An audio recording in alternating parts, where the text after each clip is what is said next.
All of today's music is performed by the Thrillbillyz. Kerry Hurley vocals, Mike Maycock guitar, John Rice bass, Bradley Carr on guitar, Brett Reynolds drums, and Timbo Sims keyboards. Welcome to T-Bone's Best of Roanoke show. Music, comedy, and conversation featuring HB, the Honey Badger. Honey Badger don't care. Now, on with the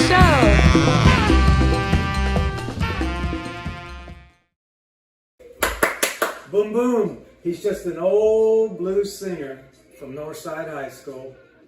Yeah. Kerry Hurley. Welcome, sir. Hey, what's up, Tim? What's up, T-Bone? Thanks for coming down here. HB, if I were to say to you a nickname, the Big Hurl, what might you think? Wow. Years ago, Oh, Lord. I remember the Blues show. Used to come on WROV 96.3. Yes, Yeah. sir. It's a pleasure to have you here today. Thank you. Good to be here. Kerry, you've done so much, and we want to blister you with blues questions and all kinds of things today. Well, let's start first things first. You're the front man, you're the lead vocalist for the Thrillbillyz. That's right. You got a little CD here. Tell us about it. Last year, we decided that we were going to record a new CD. Tom Olmson, an engineer that we had worked with a lot at Flat 5 Studios, he was going to retire. And we wanted him to get one last one in, with us. And so we wanted him to mix it since he mixed our first one that came out back in '95, which I need to get you a copy of. But it was called Romp, and this one is called Romp Rising, because between Romp and '95 and this one, it was quite a good period of time. And so we were all down in the mushroom patch somewhere. And then the Thrillbillyz just kind of rose back up. And Like a phoenix coming from the like, and that's what the cover is. It was done by a man named Paul Dempsey out of Lynchburg. My buddy Jake Dempsey's dad, and beautiful stuff, and so we're proud of it. It came out, we actually had our album release party on 4/20 at the Grandin Theater. And it was before they renovated. They've got a new sound system and lights and everything in there now, but we were one of the last shows before they renovated. And it was pretty special. It was cool doing it there, because I grew up in Roanoke and had always gone to the Grandin Theater. There, the Texas Tavern, those are two places that, And then Hurley's. And when they're... There was a restaurant called Hurley's, and man, I wish I would have bought that. I wish you would have too. At the time I didn't have the money, but Mark Hurley's a very cool guy, and that was a cool spot. I wish I would have done that. Yeah. Irish Mexican. Yes, I it love was a it. mix. That's my family. My wife's Mexican. Oh, wow. And I'm Irish, Scotch-Irish, so that would have been perfect. But, c'est la vie. I was there the last night and got a shirt. Were you? Yes. Oh, yeah. Dude. That was a huge, I love that place. And to be able to be there that night, I remember the buzz. I mean, the place was just, the news was there. I think it was awesome. Mark Hurley and I, we all came from the corned beef, Al Pollard school of restaurant business, and they did it right. And rest in peace, Al. He was a great guy. Yes. But as far as the steak and Hurley's, you were just... Oh, I was just a customer. You just got free food. I was just a friend. Well, getting back to your CD, you got 13 songs on there. That's right. Some of my favorites are Star City Blues, On the Run, son of a gun. And then there's another one about Virginia, Sweet Virginia. Is that It's right? like our love song to our state. And your passion and your love for your region and your Roanoke and your roots, it just comes out. It hits the crowd. Well, even Mountain Love Jam, the very last song on the CD, it's about our love for the mountains. And I mean, the bottom line is we live in an extremely beautiful part of the Yes. world. The Roanoke Valley, the Blue Ridge Mountains and Appalachian Mountains. I mean, we're lucky. You know, Yes. we have a perfect little place here. So we just want to celebrate that. Yeah, so you're right. It's close enough to the ocean. If you want to go to the beach, you can get there. Exactly. And you live in the mountains. And me and my wife have traveled a lot. And I have to admit, we always come back home and go, wow, I'm glad we're where we are. We like other places to visit. Don't want to go any farther south and don't want to go any farther north. I love, you know, I lived in California for 5 or 6 years, and I love it. You know, of course, there's parts I don't like, the traffic and the, you know, crime and all that crap, the pollution and homeless. But you know, I have a love for it, and I was just there for 3 months, as a matter of fact. But you know, it sounds cliche, but there's no place like home. That's it. And so these songs on this CD, they came, all of them. Well, Franklin County Moonshine we redid. That was on our first CD-ROM. And that was 90. That was 90. We started it in 94 and finished it in 95. Was that like your first kind of? That, yeah, it was, and that is actually what started my association with WROV and eventually the Blues Show. Buzz Casey, the program director for ROV at the time, the Buzz Man. Yeah. He came to me and he said, "Hey man," he called me and he said, "Hey, I got your CD, this song Franklin County Moonshine. Can we play that?" And I said, "Can you play it? Please do." Because at the time they had a sweeper serving the moonshine capital of the world, Yeah. WROV, you know. And so it fit right in. And so they started playing it, and I developed a relationship with Buzz and those guys, and he eventually asked me to do the Blues Show because he knew that I loved the blues, and I was like, oh yeah, I'd love to do that, because the blues is like the redheaded stepchild a lot of times. It just doesn't get as much, you know, you hardly hear, you know, matter of fact, I mean, you hear really, unless you're on a specialty station, you hear no B.B. King, Muddy Waters, John Lee Hooker. You'll hear some Stevie Ray. Yeah. You'll hear some Clapton. You'll hear the more rock stuff on ROV and stuff, which is great. Yeah. I mean, those guys helped the genre blossom. Stevie Ray and Clapton, you know, Bloomfield and Jimmy Page and all those guys who they really brought a lot of attention to the blues, you know. Yeah. And I think Steve Ray Vaughan's son is playing his guitar, and it sounds almost like his dad. Oh, wow. Seen a little clip the other day. Don't know, but I need to dig into that a little more. But anyway, your show on ROV, I was a big fan. How long did that go on? That lasted about 12 years. I thought so. Yeah. And then I went to the Mountain, Yeah. which was at the time the Planet or something like that. It changed hands a few times. But Heidi, who used to be on WROV, the female disc jockey, she is incredible, great person, and she went to the Planet along with Rob Rufenberg. Ruthie, who I love. They went there, and so when I left ROV, Heidi was like, "Hey, would you want to come over here and do a blues show?" And I said, "Yeah." And she goes, "Well, we have a pretty cool program director, Tom Kennedy, and I'd love to set you up with him, an interview or whatever." And I went over and met Tom. It went great. Bam. Literally, I was only off the air for 2 weeks, and then I was back on. Vacation. Wow. Yeah. Yeah. And that lasted until 4 or 5 years ago when I retired from it.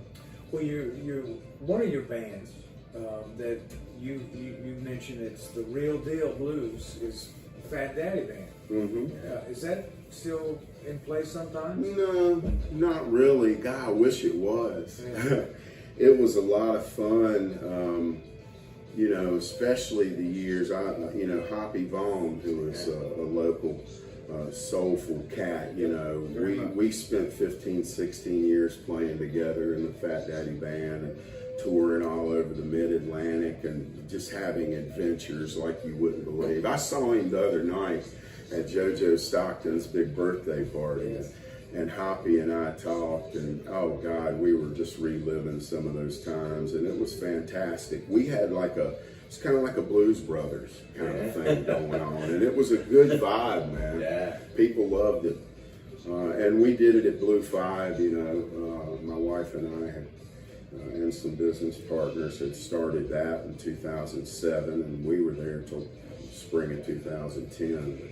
We had a lot of great shows down there, you know, and that was such a fantastic place.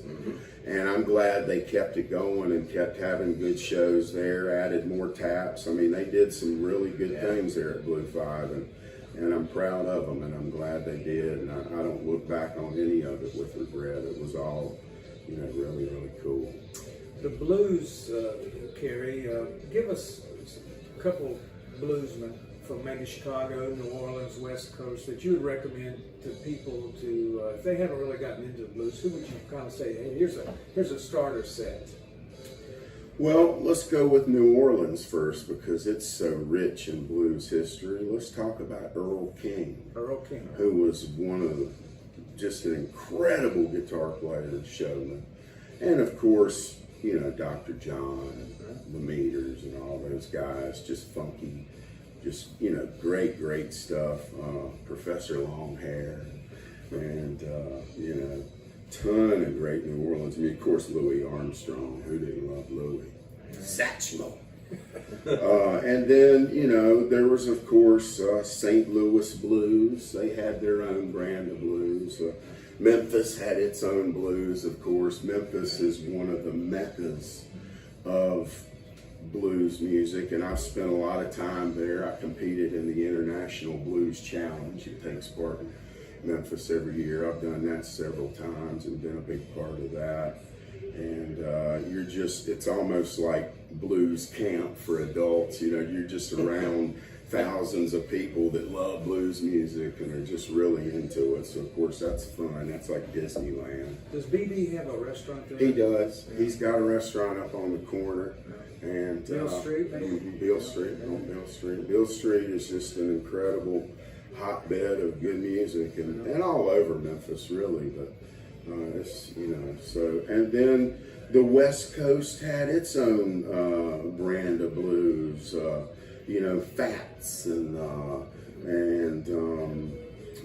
Canned Heat and people like that were throwing down a lot of really good blues. Wow, Canned Heat. Yeah. You know, so it had it, and of course West Coast blues was very swingy and you know, good stuff. I mean, and later on, people like William Clark, great harmonica master, you know, just tons of great stuff. So yeah, I mean, really, every region had its own kind of blues.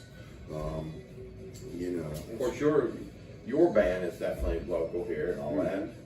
Who else locally that you might mention just in? Well, there's my buddy Little Roger. You know, Little Roger and the Cheap Thrills. He's a good blues man, and he gets it. He understands. He plays good harmonica too, which is something I wish I would have done, and I definitely don't have the wind for now. You know, so I'm gonna stick to just singing, I guess. But I bought a harp and, you know, an amp and a mic and all that stuff at one time, and said I'm gonna do this, and you know, and I putzed out on it, to be honest with you. I got lazy. I didn't want to lug the amp, but you know, as a singer, you just make sure the mic's plugged in. You just roll up. Yeah. The worst one's always the drummer. He's got it the worst. But yeah. Well, your shows are so good. You're the front man, but you're also the lead performer, I would say. Do you have any inspirations? I guess you don't model yourself after anybody, but is there anybody that you like to watch or go see? Oh man, you know, the ones that I grew up, just that I would say influenced my style, definitely Elvis. Yeah. I'm a big Elvis fan. You know, Johnny Cash. My grandmother had one of those old wooden stereo console things with the albums inside and the turntable and the speakers all built in. And she had all that in there. Elvis, Johnny Cash, John Denver, all that stuff. You know, I listened to when I was a kid. And of course, you know, I love all the, I was heavily influenced by Jim Morrison. And I was a huge Doors fan. I loved him. I really got into the psychedelic blues. You know, there's quite a few of them really that influenced me. Neil Diamond, I love Neil Diamond. Oh wow! You know, but and some of you might not think of as a blues artist or whatever, but these are just people that you know touched me and that I liked. Is there anybody that's still alive that you'd like to go see that you've never seen? Or have you done it all? No, I definitely have not done it all. And yes, there are some people that I would like to go see, for sure. But we'll see. I mean, between, you know, family and playing and working and all that stuff, you know, we'll see. But yeah, there's definitely some people like John Fogerty. I would love to go see John Fogerty right now. That would be a good one. I would love, because I'm a huge CCR fan. The Thrillbillyz do a few CCR songs, and I love them. I just think they're classic American, you know, swamp rock. I mean, those guys are just, it's, and that's important to me. It's like, you know, from the heart. You know, like these songs evolved organically. A lot of them, we would just be at practice, at rehearsal. You know, one of the guys would start picking on a little thing, and I'd be like, hey, that's really cool. And I would record it on my phone, on my voice memo thing. And then I would go home and I would listen to it, and I would let some lyrics come to me. Sometimes I get the lyrics first, and then I go and hum the melody to them, and they pick it out, and we do it that way. But these songs are from the heart, you know, they're organic. Yeah. Sitting on my front porch it's about as from the heart as you can get. It was written sitting on my front porch. I mean, and I love to sit there. It's just nice out there, the air, the feeling, the vibe. I just sit out there and watch the world go by. I take my two little dogs and I put on some music, you know, Alexa, play me some John Lee Hooker, you know, or whatever. And I just sit out there. I got a little water feature, a little fountain. I get it going, and you know, it's just like my little Zen place, you know. And it's where I just, you know, and that song came straight from my heart. I was just out there one day, and I was like, I love sitting out here, and you know, I was just like sitting on my front porch, just watching the world go by, praying and thanking the Father because I'm such a lucky guy. You know, and it's true. I mean, you know, I've been blessed, so I want to say that. Well, thank you. And before I let you wrap it up, there were a couple of things, personal things I found on Wikipedia, Kerry, that I've just got to mention before we leave. Are you all right? Yeah. Ready? One is that you went to the School of Life and studied, you studied life and the pursuit of happiness at the School of Hard Knocks after leaving Northside. I thought that was good. Well, I did go to George Mason for a few years, which I liked it. And you're fluent in 6 languages. May I mention them? American English, HB, British English, Old English, Canadian English, Australian English, and Klingon. Is this true? Yes, that is true. Do not make me neutralize you. Okay, we got that out of the way, but I had to verify that. Well, very good. Well, as we get ready, we're ready to wind down here, Kerry. Is there anything else we forgot to mention about the CD or about the Thrillbillyz that you want to bring up? They've been around since about, what, 30 years? Well, since 1993. That would be 30 years. Wow. Exactly, brother. Yeah. Wow, I didn't even realize that. This is a 30-year anniversary for. And if my math is right, it should be the 25th wedding anniversary to your lovely wife, Cynthia, right? Exactly. We just celebrated that. Yes, sir. Things are going strong for you. Yeah, man. I got a good one, you know. And like like I said, I hit the lottery big time in many ways. And HB, we were at a show at Parkway the other night, and how often does a singer get to say, "Hey, my mom's out here"? Yeah, Mom, stand you up." told me that. That was And her great. birthday was the next day, That's her right. 81st birthday. Yeah, beautiful, Wow, beautiful, that's well cool, done. man. My in-laws were there. Their 60th wedding anniversary was a few days later, on the 13th. So yeah, we had some cool stuff going on there that night. And you were there. Yeah. So how many gigs y'all doing a month now? We're doing about 4 or 5. You know, we're not trying to tear up the road. We're kind of all older guys and stuff.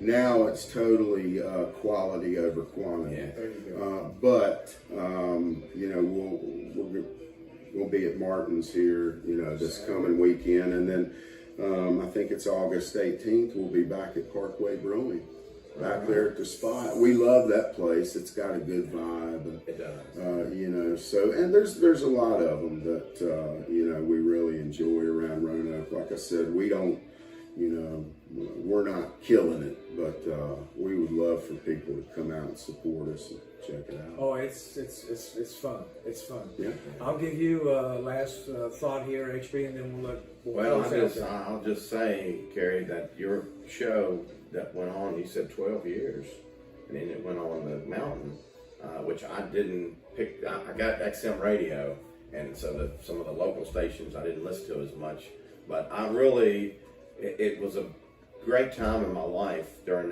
your blues show on WROV, and I always I told everybody I could about it. I just thought it was fantastic.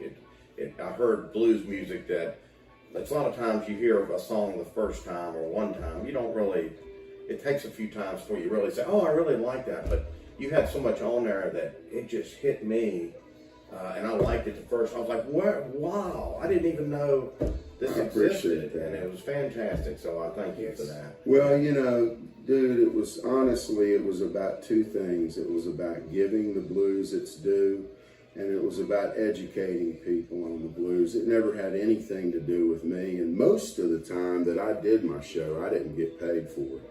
I volunteered and did it because I felt like the blues deserved it. Yeah. It was the roots, you know, it's the roots of modern and popular music. It showed during the show because I remember you were just so, I mean, it was like a love for you of what you were doing. That's why I think I got into it even more because I knew you wasn't just reading off of something and just, you know. Well, I started the show, Yeah. then I started the Blue Ridge Blues Society. Oh, that's okay. right. I didn't know that. Yes. That's right. I started the Blue Ridge Started that. Blues Society and had that going for 10 years. We put on 10 Blue Ridge Blues and Barbecue festivals. I booked people like Johnny Winter and Matt Guitar Murphy.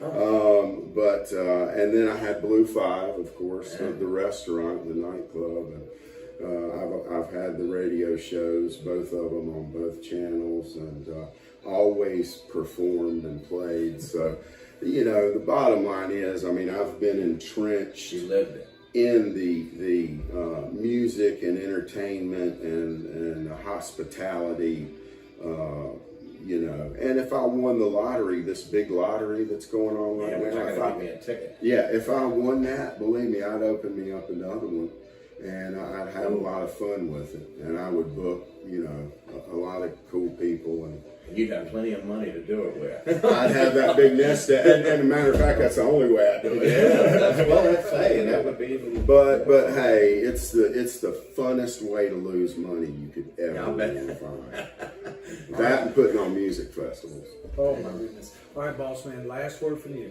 and we'll close it down. Support local music. Just get out there, support local bands. Come see us. We would love to see you. And, you know, never stop supporting the real music that's played with drums and guitars and saxophones, and never stop supporting that rock and roll and that blues, you know. Honestly, I can't, you know, where pop music stands today, I cannot stand it. But I understand that I'm old and out of touch, and most of these, Younger. you know, the younger generation and the kids, they love it, and that's fine. I'm not putting it down. I'm just saying, you know, I'm more of a old school. I can't believe I've gotten to be an old school. We all. Now, when I was a kid, when I was a teenager, what was hot was Motley Crue's "Shout at the Devil." I can remember being 15, 16 years old, going "Shout at the devil." But yeah, I've grown a lot since then, and learned a lot about the soul of music, and that's where I want to be, and that's where I want to stay. So I appreciate what you do, T-Bone, HB. Thank you for being here, brother. Yeah. It's been a good time. I've had some good old T-Bone water and a Blue 5 pint glass. And one last thing, and we'll shut the door. Artificial intelligence, AI, is coming on strong. Big Earl. But it'll never replace you, because you're straight from the heart, my man. Well done. Well done. Thank you, Tim. Appreciate you. Thank you, HB. Yes, sir. Appreciate you. Right. Boom, boom.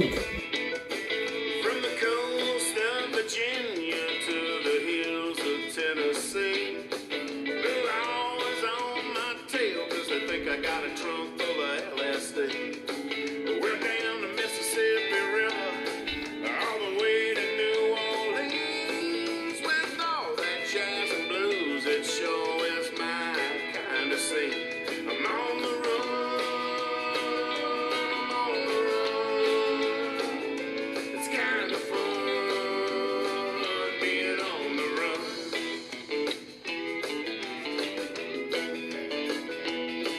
Then it's out to the northwest and that Portland kind of scene. Then down to California where those fields, they are so green. Then out to Colorado and that Rocky Mountain high in the valley of the sun, where it's hot enough to fry.